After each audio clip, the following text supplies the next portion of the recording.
A rundown and spooky Gothic church sits in the middle of the desert, and at dusk I decided to visit it.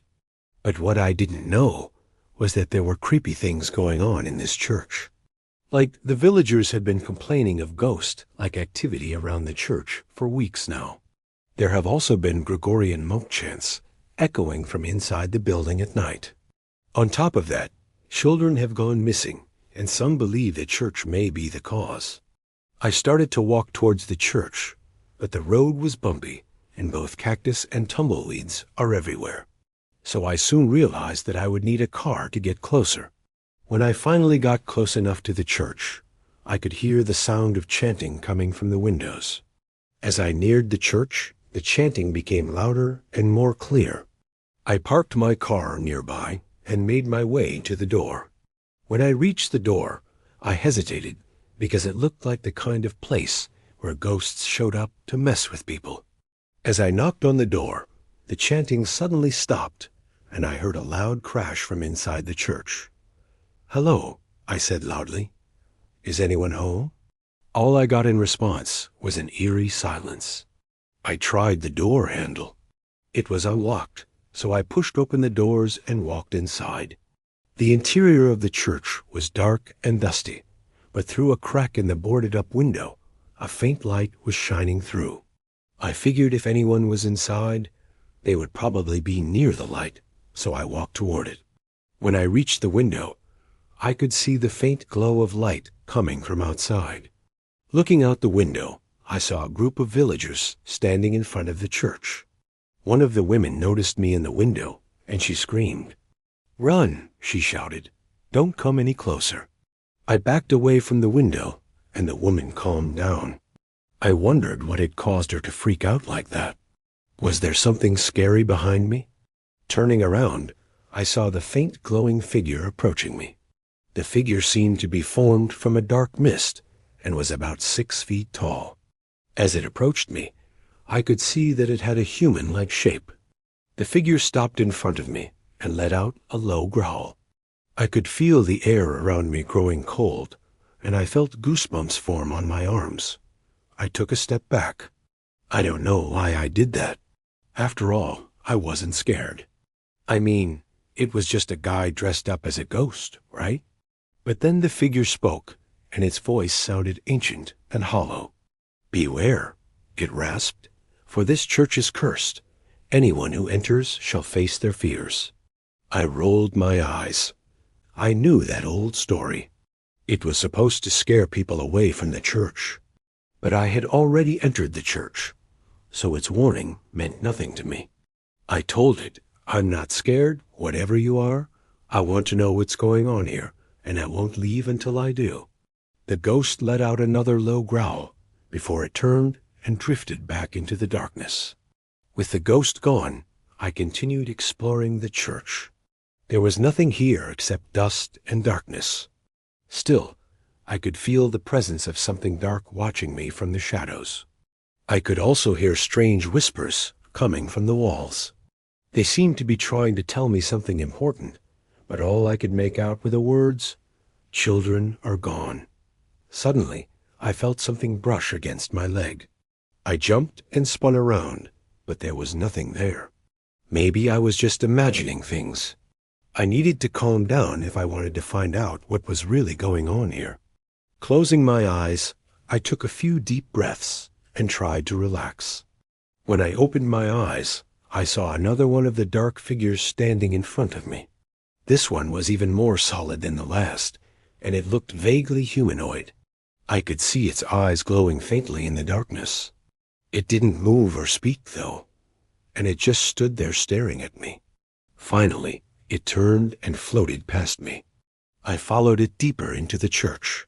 In the distance, I could see more of these dark figures moving around.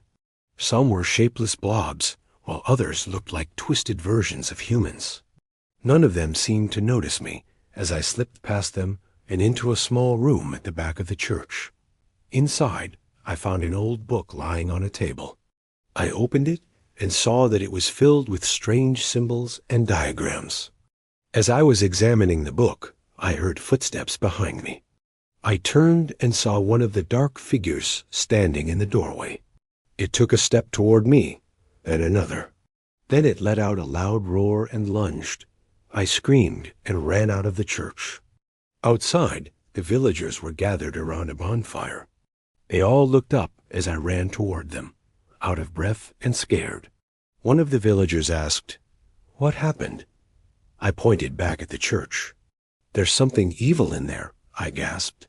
It almost got me. The villagers all nodded grimly. They had known that there was evil in the church, but they hadn't realized that it was actually dangerous. They had tried to ignore it, but now they knew that they couldn't. One of the villagers, an older woman, spoke up. "We need to do something about this," she said. "We can't let this evil continue to grow." The villagers discussed what to do. Finally, one of them suggested that they call the local shaman. The shaman was an old, wizened man who lived deep in the desert. He was said to be able to summon all sorts of cryptids and creatures to help him deal with paranormal threats. The villagers agreed that this was their best option, so they set out to find him. When they finally found the shaman, he listened patiently as they explained their problem. When they were finished, he nodded. "I think I know how we can get rid of these creatures," he said. The shaman led the villagers back to the church. He told them that he was going to summon a cryptid Dogman to help them. The Dogman was a creature that lived deep in the woods. It was said to be over 10 feet tall and covered in black hair that looked like wire. It had very large claws and fangs, and was incredibly strong and vicious. The shaman made a circle of fire and began chanting in a low voice. The villagers stood huddled together, watching the fire. Suddenly, the air grew cold, and a mist began to rise from the ground. The mist took the shape of a large dog-like creature. It was covered in long, black, wiry hair, and its eyes glowed red in the darkness. The Dogman let out a loud roar and lunged toward the fire. The shaman quickly stepped aside, and the Dogman smashed into the fire pit. The flames flared, and the Dogman howled in pain. It struggled for a moment, but then it collapsed. The shaman approached the Dogman cautiously and put a hand on its head. "Rise, great Dogman," he commanded. "Go into the church and rid us of our problem." The Dogman opened its eyes and let out a low growl. It rose to its feet and disappeared into the church. The villagers watched anxiously as the Dogman went into the church. They could hear the sound of crashing and growling coming from inside. After a few moments, the doors burst open and the Dogman came bounding out. It was covered in blood, and its fur was matted and torn. But it had a fierce look on its face, and its eyes glowed brightly. The Dogman barked once, then turned and disappeared into the darkness. The villagers cheered and thanked the Dogman for helping them. They had finally gotten rid of the dark creatures and the evil that had been plaguing their village. As the sun rose, the shaman and the villagers returned to the church. They were curious to see what the Dogman had done. Inside, they found the church completely empty. The dark creatures were gone, and there was no sign that they had ever been there. The Dogman had rid them of their problem. The villagers were overjoyed, and they praised the Dogman as a hero. But the Dogman was not interested in their praise. It simply dipped its head in acknowledgement and then disappeared into the forest. The shaman watched it go and smiled. He knew that the Dogman would return to its home in the woods, and that it would only come out when the world needed it. The Dogman had saved their village, and for that, they would never forget it. The shaman turned and walked away, leaving the villagers to celebrate their victory. As he walked, he could feel the presence of the Dogman watching him, knowing that if he needed help, all he had to do was ask. The Dogman would always be there to help those who were in need. The shaman had brought the Dogman back to their village in order to get rid of the dark creatures that had been haunting the church. Now that the creatures were gone, the shaman knew that he needed to return the Dogman to its dimension. Saying a final goodbye to the Dogman, the shaman disappeared into a swirl of energy and returned to his own dimension. The Dogman watched him go, knowing that he would never forget what the shaman had done for him.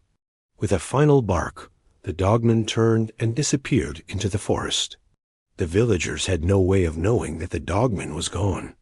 They simply saw the church as empty as the Dogman had left it, and assumed that the Dogman had simply gone back to the woods. But the truth was that the Dogman was now a legend, a creature of myth and folklore that only the bravest of souls would ever see. The villagers would go on to tell stories of the Dogman for generations to come, a creature that had come to their aid when they needed it most.